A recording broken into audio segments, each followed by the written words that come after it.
Hi student, आप सभी का फिर से स्वागत है एवीपीएन एजुकेशन चैनल पर। हम लोग पिछले वाले वीडियो में बहुत सारी पृथक्करण की विधियां देखे थे, जिसमें आपको हस्त चयन, थ्रेसिंग, चुनना, छानना, है ना, आपको ओसाना, ये सब सारी विधियां देखे थे। इस वीडियो में, है ना, इस क्लास में हम लोग और भी विधियां पढ़ने वाले हैं। जो मेन विधियां हैं इसको हम लोग पढ़ने वाले हैं।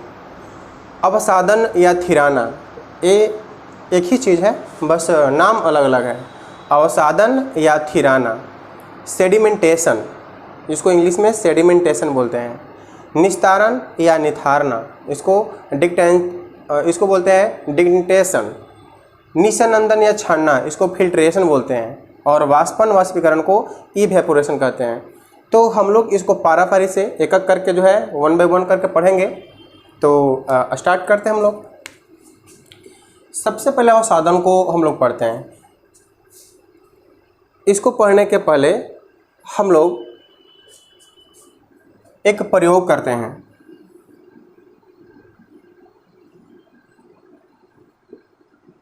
क्या कीजिए, एक प्रयोग कीजिए। किस तरह का प्रयोग होगा? तो इसमें आप मिट्टी डाल दीजिए, है ना, मिट्टी डाल दीजिए। यह सबसे आसान है। आप क्या कीजिए, मतलब बहुत ही आसान यह जो है आपका प्रयोग है। चावल लीजिए, घर में जो चावल पकता है उस चावल को लीजिए, है ना, चावल है आपका है। इसमें आप पानी को ऐड कीजिए, पानी डालिए। ये आपका चावल हो गया, राइस, ठीक है। अब उसको क्या कीजिए, थोड़ा उसको घुलाइए, मतलब थोड़ा सा उसको मैसना उसको बोलते हैं, उसको मथलिए थोड़ा सा। जब उसको बढ़िया से उसको चलाइएगा, हाथ से उसको मैसिएगा, तो देखिए कि पानी के ऊपर में, है ना, छोटा छोटा कण क्या हुआ, छोटे छोटे कण जो है ऊपर आ गया, पानी के सतह पर आ गया। अब वो पानी की सतह पर आ गया और नीचे जो बैठ गया है ना, वो आपका चावल है ना। अब यह चावल क्या हुआ, तो भारी है, मतलब वो जो ऊपर में पानी की सतह पर जो तैर रहा है या चला गया, वह हल्का कण है, भूसी हो गया। और भी अगर मान लेते हैं कि उसमें मिट्टी उट्टी अगर चला गया तो वह घुल के पानी में ही रहता है, मतलब ऐसा नहीं कि उस सतह पर नीचे जमता है, पानी में ही घुल जाता है। और अगर हल्के फुल्के भूसी उसी ये सब हुआ तो वो ऊपर में चला आता है। तो और आपका चावल जो है वो भारी कण है, तो भारी कण है तो यह नीचे जाकर बैठ जाएगा। तो जब वो नीचे बैठेगा, या जो आपका नीचे जो बैठा हुआ है चावल, इसी को क्या कहते हैं, अवसादन। इसी को क्या कहते हैं, अवसादन। अब क्या कीजिए, इस जो आप ये बीकर लिए हैं, है ना, बीकर लिए हैं, इस बीकर का जो जल है, आप उसको क्या कीजिए, ढार दीजिए। मतलब पानी को इस तरह से गिराइए कि ऊपर का जितना सारा आपका भूसी है जो ऊपर में चला गया, वह नीचे चला है। उसके साथ आपका जो गंदा पानी है वो भी बाहर चला जाएगा। तब जो बाहर जाएगा, है ना, बाहर निकला पानी, बाहर निकला पानी ही नहीं, पानी और क्या, अवशिष्ट पदार्थ, अवशिष्ट पदार्थ क्या कहलाएगा, निस्तारण कहलाएगा या निथारना कहलाएगा, जिसको बोलते हैं डिग्नेशन। क्या बोलते हैं उसको, डिग्नेशन। निस्तारण या निथारना क्या है, तो जब इस पानी को जब आप बाहर निकालते हैं तो वह अवशिष्ट पदार्थ भी क्या होता है, उस पानी के साथ बाहर निकल जाता है। और उस पानी में घुला हुआ मिट्टी भी वो बाहर निकल जाता है। जो शेष नीचे बैठा हुआ रहता है वो भारी कण आपका चावल है, और वो, है ना, उसके तली में, उस बीकर के तली में बैठा हुआ रहता है। तो इसी को हम लोग जो बैठा हुआ है इसको अवसादन बोलते हैं, या उसको अपना एक और नाम है थिराना। और जो पानी बाहर निकल गया अवशिष्ट पदार्थों के साथ, वह आपका क्या है, वो है आपका निस्तारण या निथारना। इसको हम लोग सेडिमेंट कहते हैं। सेडिमेंट आपको बहुत तरह के चीज़ों में मिलेगा। आप नदी का पानी लीजिए, नदी का पानी को आप कुछ दिनों तक ऐसे जगह पर छोड़ दिए जहाँ से उसको कोई हिला डुला नहीं सके, तो कुछ दिन के बाद आप देखते हैं कि उसमें नीचे में है ना, उस नदी का पानी जो आप लाए हैं उसमें नीचे कुछ सेडिमेंट जम गया, कुछ उसमें आपका पदार्थ जमा हो जाता है नीचे में, तो वो भी सेडिमेंट कहलाता है।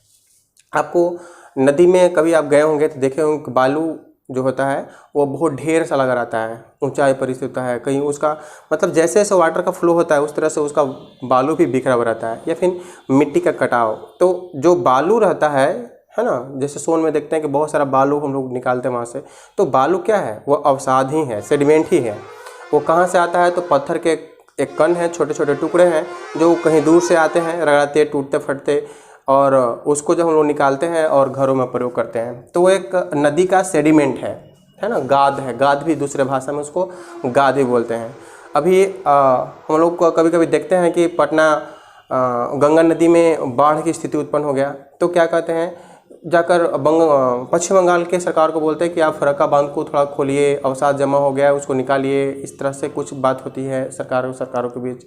तो क्या है, वो सेडिमेंट को हटाने का प्रयास करने का जो है सुझाव देती है कि आप सेडिमेंट को हटाइए, यानी गाद को हटाइए, क्योंकि गाद अगर हटेगा तो गहराई बढ़ेगी, गहराई बढ़ेगी तो पानी का फ्लो अच्छा होगा, जिससे बाढ़ की स्थिति उत्पन्न नहीं होगी। तो आप समझ गए होंगे दोनों चीज़ों को, अवसाद को भी समझ गए होंगे और निस्तारना को भी समझ गए होंगे। तो चलिए हम लोग अब छानना को समझते हैं, फिल्ट्रेशन को समझते हैं, निस्संदन को समझते हैं।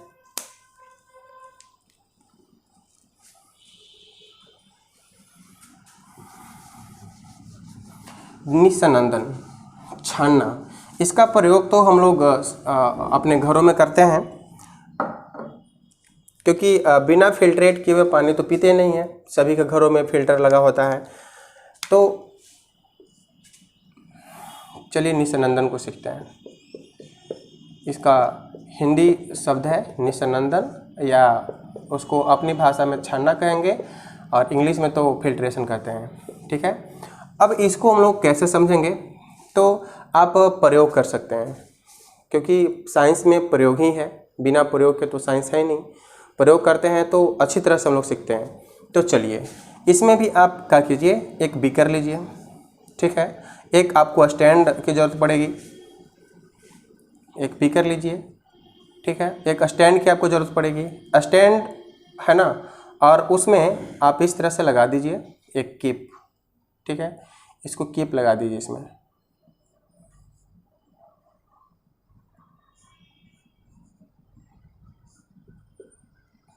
कीप लगा दीजिए। यह कीप की तरह वो काम करेगा, कीप की तरह काम करेगा।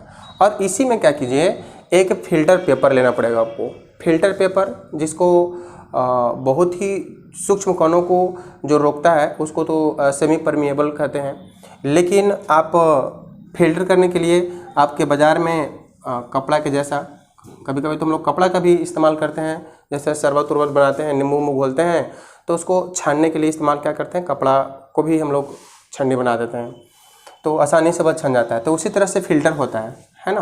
अब तो फ़िल्टर बाज़ार में बहुत तरह के आ गया है, हर एक जगह पर लगाने के लिए, कलों में लग जाता है, नल में लग जाता है, आपका नीचे बोरिंग जब होती है उसमें भी लग जाता है, और भी बहुत तरह के उपकरण हो गए हैं, उसमें भी फ़िल्टर अलग अलग तरह से काम करता है।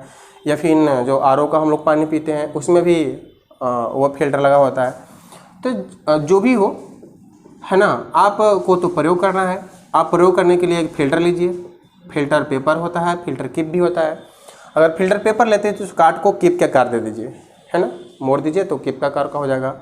आप उसको क्या कीजिए, इसमें आप सेट कर दीजिए, इसमें आप सेट कर दीजिए, और ऊपर से आप कहीं से नदी का पानी हो या कहीं दूसरे जगह का पानी जो गंदा हो, थोड़ा सा ऐसा पानी लीजिए जो थोड़ा गंदा हो, देखने में गंदा हो।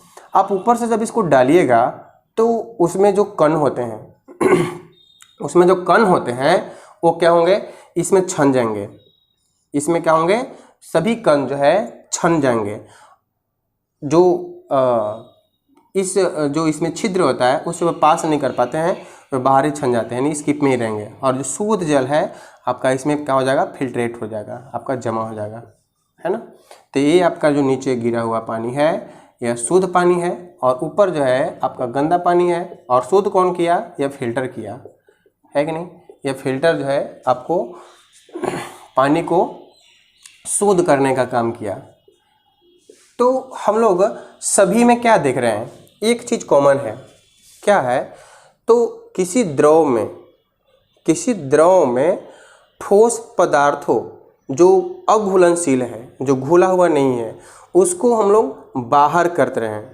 सभी ऐसे लिक्विड जो द्रव है उसमें ऐसा अवयव जो ठोस हो और अघुलनशील हो, जो घुले हुए नहीं हो, उसको बाहर करने की ही विधि क्या है, ये सारे के सारे हैं। अवसादन, निस्तारण, निस्यंदन, या आप वाष्पन ही पढ़िए।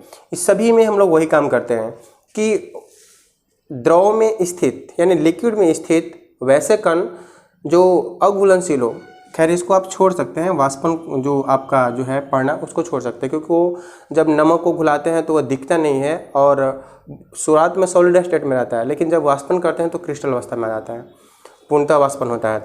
तो वह जब लिक्विड में दिखता नहीं है, वो पूरी तरह से घुल जाता है, एक समांगी मिश्रण बनाता है। तो आप इसको छोड़कर निस्यंदन, निस्तारण, अवसादन को आप देखिएगा, तो तीनों में एक ही जो है कॉन्सेप्ट काम करता है कि किसी लिक्विड में अघुलनशील ठोस पदार्थों को अलग करना ही क्या कहलाएगा। ये मतलब ये विधियाँ जो है उसको अलग करने का काम करते हैं, अवसादन, निस्तारण और निस्यंदन। तो हम लोग इसे भी देख लिए। अब लास्ट है आपका वाष्पन। मुख्य रूप से और भी विधियाँ है, उसको हम लोग चर्चा करेंगे। खैर आपको एनसीईआरटी में इतना ही पढ़ना है, थोड़ी बहुत और भी देख लेंगे कौन कौन सी विधियाँ से हम लोग अलग कर सकते हैं। तो चलिए वाष्पन और वाष्पीकरण को देखते हैं। वाष्पन वाष्पीकरण क्या है, तो आप देखे होंगे, अगर इंट्रोडक्शन क्लास का अगर वीडियो आप अगर देखे हैं तो उसमें इसकी चर्चा हम किए थे, है ना। साइंस को समझाने के लिए हम इस बात का चर्चा किए थे कि किस तरह से जो है पृथ्वी पर जल चक्र जो है वह चलते रहता है, यानी जल हमेशा विद्यमान रहता है। हाँ, शुद्ध जल घट रहा है क्योंकि हम लोग उसका दुरुपयोग कर रहे हैं, लेकिन जल नहीं घट रहा है, शुद्ध जल घट रहा है, जल नहीं घट रहा है, कहीं नहीं जा रहा है, बस ऊपर से नीचे, नीचे से ऊपर, ऊपर से नीचे, यानी कभी बादल का रूप लेता है तो कभी वर्षा के रूप में नीचे आता है। तो इस तरह से जल चक्र चलते रहता है। तो वाष्पन को हम लोग समझते हैं। वाष्पन जो है आपका, इसको सबसे अच्छा से आप समझ सकते हैं, नमक का उत्पादन। हम लोग जब नमक का उत्पादन करते हैं तो किस विधि से करते हैं, वाष्पन विधि से करते हैं। यानी जल में वो नमक की मात्रा होता है, तो नमक तो सॉलिड है, लेकिन जब वो घुल जाता है पूर्णतः तो एक समांगी मिश्रण बन जाता है। हम अपनी आंखों से उसको देख नहीं सकते हैं, ना अलग कर सकते हैं। उसको एक ही उपाय से अलग कर सकते हैं, जब उसको हम क्या कर दें, इवेपोराइज कर दें, मतलब उसको हम लोग गर्म करके पानी को वाष्प में चेंज कर दें, और जो बचेगा शेष वो हमारा क्रिस्टल अवस्था, वो हमें नमक प्राप्त होगा। तो नमक उत्पादन होता कैसे है, तो देखिए हम आपको एक बात बताते हैं कैसे उसका जो है नमक का उत्पादन होता है। खास करके गुजरात में तो सबसे अधिक जो है नमक का उत्पादन होता है। तो नमक उत्पादन करने के लिए क्या करते हैं लोग, तो एक बड़े बड़े गड्ढा, समुद्र के किनारे बड़े बड़े गड्ढा खोद देते हैं। अब समुद्र का पानी जब उस गड्ढे में भरता है, एक लैगून टाइप का, है ना, लैगून टाइप का बड़े बड़े उबड़ खाबड़ जो गड्ढे होते हैं, तो उसमें जब पानी आता है समुद्र का, तो समुद्र का पानी तो नमकीन होता है, उसमें सोडियम क्लोराइड घुले हुए होते हैं। जब वो आता है तो उस गड्ढे में पानी क्या होते हैं, जम जाते हैं। वो पानी सूर्य के प्रकाश से, ऐसा नहीं कि हम उसको गर्म करते हैं किसी ईंधन के द्वारा, ऐसा नहीं है। वो सूर्य के प्रकाश से क्या होते हैं, उसके पानी वाष्पीकरण कर जाते हैं। जब उसका पानी जब वाष्प बन के उड़ जाएंगे तो आपका नमक बचेगा, जो क्रिस्टल अवस्था में रहेगा वो आपका कच्चा रहेगा, कच्चा पदार्थ है, मतलब उसको आप डायरेक्ट प्रयोग नहीं कर सकते हैं। उसका परिष्करण किया जाता है, मशीनों में ले जाकर उसको तोड़ा जाता है, ग्रेडिंग किया जाता है, उसमें और भी अन्य पदार्थ मिलाकर, सोडियम मिलाकर, है है ना, उसको तैयार की जाती है और उसके बाद जो है हमारे घरों तक पहुंचती है। तो यह अवस्था क्या कहलाएगा, यह अवस्था आपका वाष्पन कहलाएगा। यह वाष्पन से ही जो है पॉसिबल है। ठीक है, तो हम लोग वाष्पन भी समझ लिए। वाष्पन से किस तरह से जो है पृथक्करण कर सकते हैं, पदार्थों का पृथक्करण कर सकते हैं। मान लेते हैं कि आप घरों में ऐसे करते हैं कि आपको एक हम बात बताते हैं, समझाते हैं कि आप बाज़ार गए होंगे तो जलेबी खाए होंगे, है कि नहीं। अब जलेबी खाए होंगे तो उसमें देखे होंगे कि वह क्या करता है, जलेबी को पकाकर रस्सा में डुबाता है। रस्सा कैसे तैयार करता है, तो अगर आप कभी देखे होंगे तो पता होगा ही कैसे बनाता है वो पानी में चीनी को डालता है, तब तक घुलाता है जब तक वो चीनी घुलाते रहता है।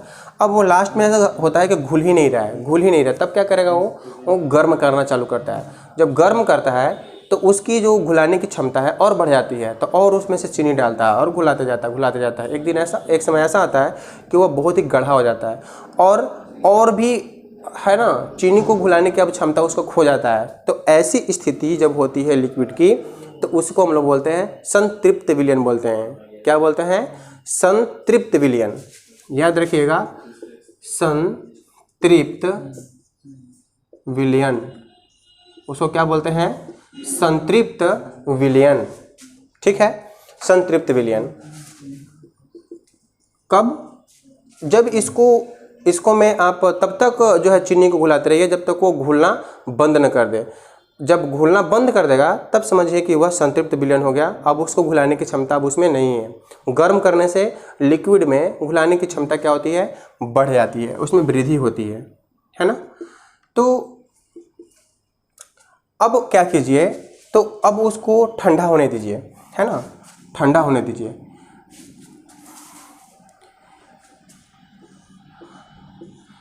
जब वह 80 डिग्री सेल्सियस पाएगा, है ना, 80 या 90 मान लेते हैं, तो उसमें है ना नहीं रहेगा, मतलब उसके कण चीनी के नहीं दिखेंगे। लेकिन जब 50 डिग्री पाएगा तो छोटे छोटे चीनी के कण दिखना चालू होंगे, है ना। अब अगर वो 30 डिग्री पर आ जाएगा या 20 डिग्री पर आ जाएगा तो उसके कण बड़े बड़े दिखने चालू हो जाएंगे। यानी ठंडा होने पर, है ना, ठंडा होने पर वह लिक्विड में जो सॉलिड मिला हुआ है, चीनी मिला हुआ है, वो फिर से दिखना चालू कर जाते हैं। तो इसी को हम लोग क्या कहते हैं, रवाकरण। क्या कहते हैं, रवाकरण। इससे भी एक मतलब यह भी एक पृथक्करण की विधि है, इसको हम लोग बोलते हैं रवाकरण। और इसको इंग्लिश में अगर हम बात करें तो उसको बोलते हैं क्रिस्टलाइजेशन। क्या बोलते हैं, क्रिस्टलाइजेशन। आपको समझ में आ गया होगा कि हम क्या बताना चाह रहे थे, है ना। इस आप बर्तन में तब तक चीनी को घुलाते रहिए जब तक वो घुलना बंद न कर दे, तो वह संतृप्त हो जाएगा। तो उसको ठंडा होने के लिए छोड़ दीजिए। अलग अलग टेम्परेचर पर आप उसको अवलोकन कीजिए। अगर 80 डिग्री पर देखते हैं तो नहीं उसमें दिखेंगे कोई ठोस, कोई चीनी का कण नहीं दिखेंगे। अगर 50 डिग्री की अगर बात करें तो उसमें थोड़े थोड़े कभी कभी दिखने चालू हो जाते हैं।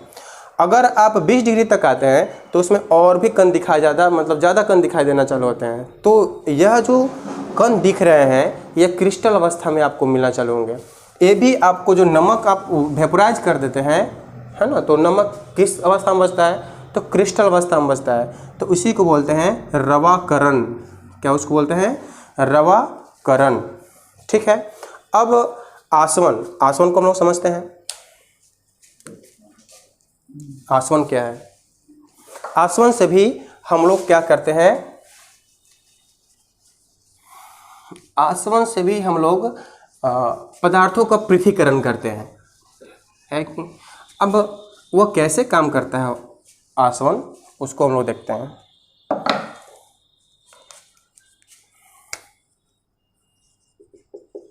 आसवन, है ना, आसवन, इसको हम लोग बोलते हैं डिस्टिलेशन। डिस्टिलेशन, है ना, इसको हम लोग बोलते हैं डिस्टिलेशन। किसको, आसवन को। आसवन हम लोग कहाँ प्रयोग करते हैं, तो जब हम क्रूड ऑयल को, है ना, क्रूड ऑयल किसे बोलते हैं, पेट्रोलियम, कच्चा पेट्रोलियम को क्रूड ऑयल बोलते हैं।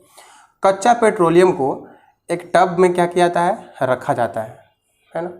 अब उस टब में रखने के बाद हम केवल आपको आसवन को हम बता रहे हैं।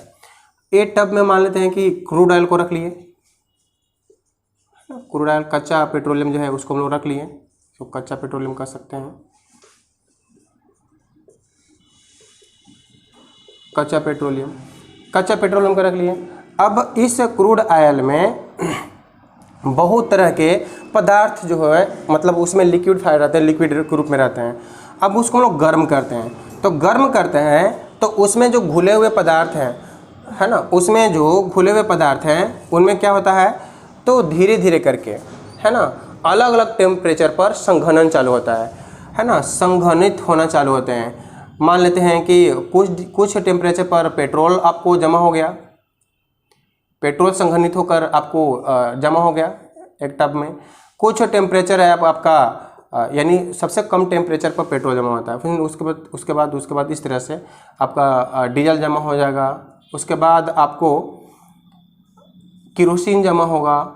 इस तरह से और भी जो इसमें पेट्रोलियम में जो मिले हुए पदार्थ होते हैं, इसको हम लोग आसवन विधि द्वारा अलग करते हैं। किस विधि द्वारा अलग करते हैं, आसवन विधि द्वारा।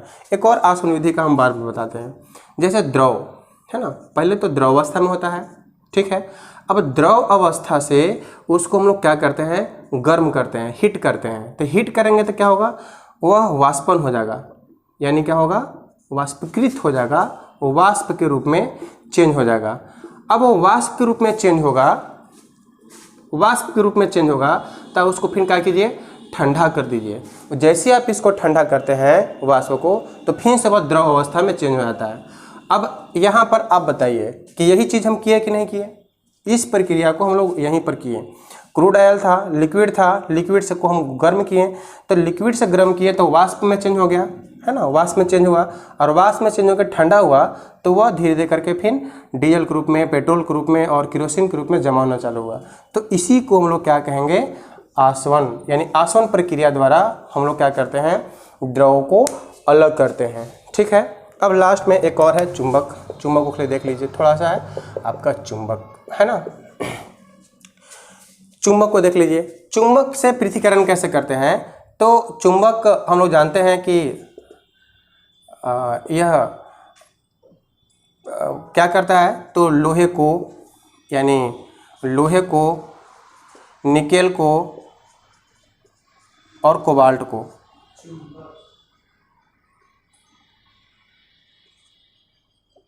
चुंबक, निकेल को, लोहे, निकेल और कोबाल्ट को क्या करता है वो, तो वह अलग करने की क्षमता रखता है। तो इस गुण के कारण हम लोग पदार्थों का पृथक्करण करते हैं, है ना। जहाँ पर ऐसा बहुत सारे धातु हैं, अब हमको अलग करना है इन पदार्थों को, तो चुंबक अगर वहाँ पर ले जाएंगे, मैग्नेट को वहाँ पर ले जाएंगे, तो क्या होगा, इन पदार्थ जो है, ये सारे पदार्थ अलग हो जाएंगे। तो हम लोग इस वीडियो में पृथक्करण की लगभग सारी विधियों को देख लिए। आपका एक और वीडियो होगा, आपका लास्ट वीडियो इस चैप्टर का, है ना, उसमें जो बचे हुए जो सारे टॉपिक्स हैं उसको हम लोग अध्ययन करेंगे। तो चलिए, आपको उम्मीद करते हैं बहुत अच्छी तरह से समझ में आया होगा, है ना। चलिए, बहुत बहुत धन्यवाद आप सभी का।